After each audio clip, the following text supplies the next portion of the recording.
എന്താണ് ഇൻസുലിൻ റെസിസ്റ്റൻസിനുള്ള പ്രധാനപ്പെട്ട കാരണങ്ങൾ? അതിൽ പ്രധാനപ്പെട്ട ഒരു കാരണം നമ്മുടെ എക്സസീവ് ആയിട്ടുള്ള നമ്മുടെ ബോഡി ഫാറ്റാണ്.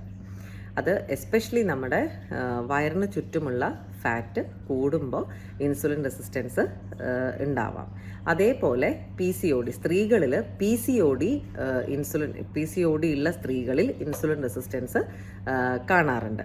പിന്നെ ഫിസിക്കൽ ആക്ടിവിറ്റി വളരെ കുറഞ്ഞിരിക്കുന്ന ആളുകളിലും പിന്നെ നമ്മുടെ കൊളസ്ട്രോൾ ലെവൽ തീരെ കൺട്രോൾഡ് അല്ലാത്ത കൊളസ്ട്രോൾ ലെവലിൽ ഉള്ളവരിലും ഇൻസുലിൻ റെസിസ്റ്റൻസ് സാധാരണയായിട്ട് കാണാറുണ്ട്.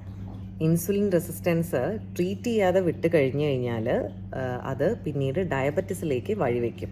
അപ്പോൾ എത്രയും പെട്ടെന്ന് ഇത്തരത്തിലുള്ള ലക്ഷണങ്ങൾ കാണിക്കുമ്പോൾ ഇൻസുലിൻ റെസിസ്റ്റൻസിനെ നമ്മൾ മാനേജ് ചെയ്യാൻ ശ്രമിക്കേണ്ടത് വളരെ അത്യാവശ്യമാണ്.